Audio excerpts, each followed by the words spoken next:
Assalamualaikum warahmatullahi wabarakatuh. I'm Nurin Batrisha binti Zainal, your moderator for today. Today we'll be talking about the topic of public school or private school. And today I have four panelists with me to talk about the topic. First of all, let's introduce yourself. Thank you. Assalamualaikum. My name is Nurfanisa Sofia, and I am a parent who sent my child to a private school, and I work as a lawyer at the firm. Assalamualaikum and hi Mohammed. I'm Mohammed James Morgan and I am current secondary school at MRSN Melbourne. Assalamualaikum everyone. My name is Muhammad Nasib Iskandar and I am as an educator teaching at International School of Kuala Lumpur. Assalamualaikum, my name is Abdul Hakim bin Muhammad Azmi and I'm an English teacher at SMK Sri Iskandar. And now that we have known all four of our panelists, before we start, I would like to brief a little bit about our topic for today. Okay, typically private schools are an independent institution that are not funded by the government, whereas public school is an institution that is funded by the government. And today we would like to know the pros and cons of public school and private school within all the different background point of view. So, without further ado, let's start our discussion for today. First of all, I would like to ask Mrs. Kalisa, why do you think sending your child to private school is better? Thank you. Okay, I think one reason I can think of that is international schools have more flexibility with regards to curriculum and teaching methods than public schools do. So this allows them to adapt the program according to each child's need and interest without compromising on quality education standards. So I think private school provide a more great quality education. Yes. That is a great point. Coming from your own experience, I assume. Next, we would like to know more about public school from Mr. Izudin, which is he is currently a secondary student from MRSM Ulu Albab, and we would like to hear about his experience regarding public school. So, Mr. Izudin, what do you think are the main advantages of public schooling? Okay, first of all, thank you to our moderator, who is Nurin, for inviting me to be in this forum. So, in my opinion, public school have their own advantages of the diversity. Public schools are offered to everyone. So you get to meet and learn to interact with peers from different socio-economic, racial, and cultural backgrounds, which broaden our perspective and help us to develop better social skills and prepare us for the real world, where we need to understand and work with a variety of people.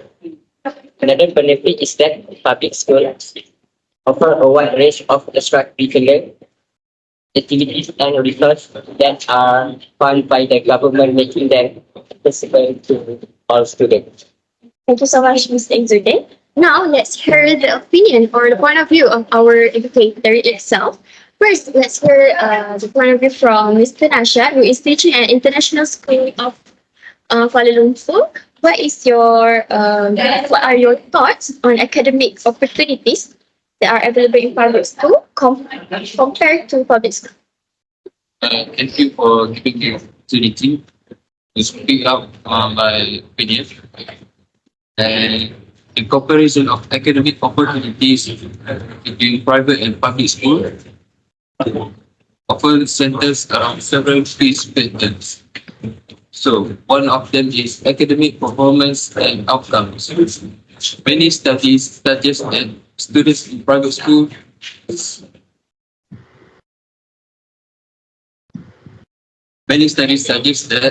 students in private school often perform better academically on standardized tests and college admissions.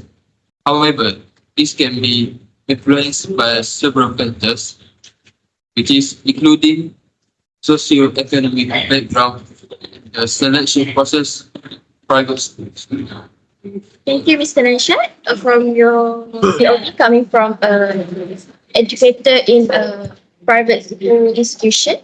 Next, we would like to hear the opinion of our educators from public school. So, Mr. Hakim, um, what do you think are the primary strengths of public school? Thank you to the moderator, Ms. Nurin, for giving me chance to speak my own opinions. So, in my experience as a public school teachers, public school have many strengths. One of the most significant is the inclusivity. The public schools serve a diverse population, welcoming students from all backgrounds, abilities, and socio-economic status. The diversity enriches the learning environment. We, as a teacher in a public school, is responsible in teaching students not just academics and curriculum standards, but also teaches our students empathy, tolerance, and real-world social skills. Thank you so much, Mr. Hakim. Now, let's move on to more discussion and question to us regarding the public school or private school. I would like to ask Mr. Isabel. Since you are public school student yourself, how do you feel about public schools and private school in general as a student who went to public schools? So in my opinion, at private school, the class sizes are generally smaller and a teacher has less students to teach at one time, which can be beneficial. Public school can be very good, but they often come with high tuition costs that make them inaccessible for many families. They are funded by private companies or organizations and do not receive any monetary aid or subsidies other than from the parents. However, these advantages come at a high cost and are not accessible to everyone. Private school can also mean less diversity and a more harmonious social environment.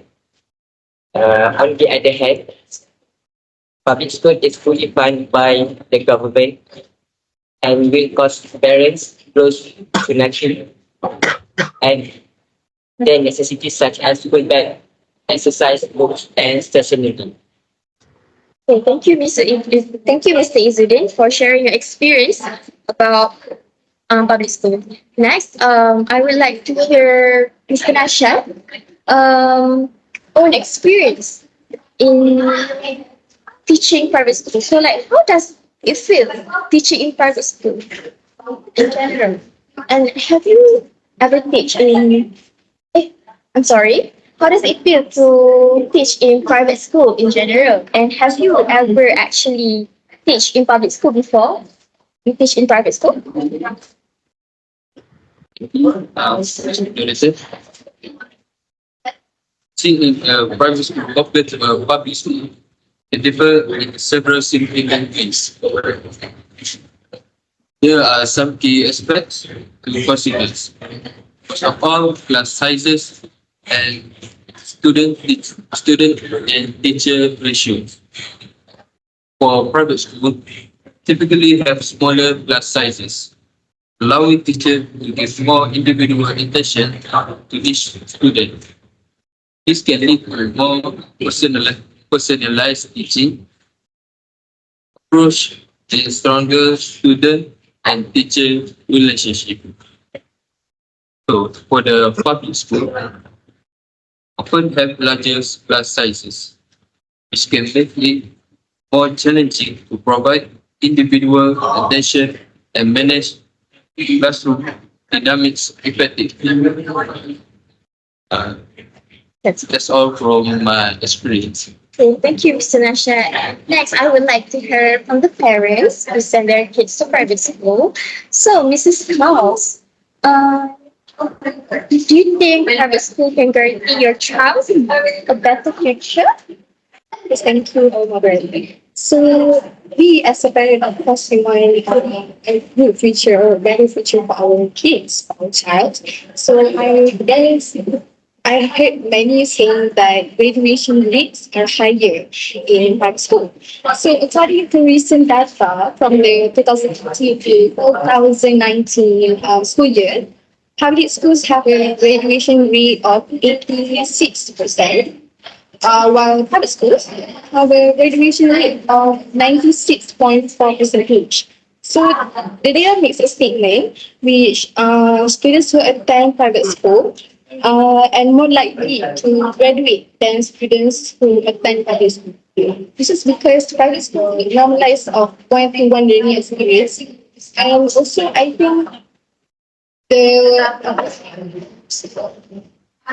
the knowledge skills of class in private schools make students more focused in learning. Yes. Thank you. So far, what I heard from Mr. Klaus, it's better to learn in a small scale Yeah. for your child to get a better understanding. So next, since we already get bits of knowledge about private school from a mom who sent their kids to private school, I would like to know a little bit information from the educator from public school, which is Mr. Hakim, about public school necessity. So how do public school support students with special needs compared to private school, in your opinion? So, first of all, public schools are mandated by law to provide services for all students, including those with special needs. We have, like in my school, SMK Sri Iskandar, we have specialized staff such as special education teachers and counselors recognized by Malaysian Education Ministry, known as KPM, Kementerian Pelajaran Malaysia, and they work together to create individualized education plans, IEPs. This to ensure that every child receive the support they need to succeed. So, in private schools, they may not always have the same level of resources or expertise to support a wide range of special needs. Usually, parents with special children send their kids to public schools because most of the public schools in Malaysia provide special needs curriculum and special needs class. Right, that's all. Okay, thank you so much for sharing about this, Mr. Hakim. I'm actually very delighted to know a new information regarding this question that you just give us the answers to. So, I guess we are coming to an end of our discussion for today. From the overall sharing and the discussion coming from all four panelists, very well figuring that we have here, I can conclude that both the private school and public school have their own good and bad side. There are disadvantages and advantages, there are pros and cons. And at the end of the day, I think it's each person how they want to experience their journey. Like maybe a parents wanting to send their kids to private school for a better view of something. So in overall, I think this discussion state that both private school and public school have their pros and cons. And yeah, that's all from today. I would like to thank our panelists for sharing their amazing knowledge about this topic. So yeah, thank you. Thank you. Thank you.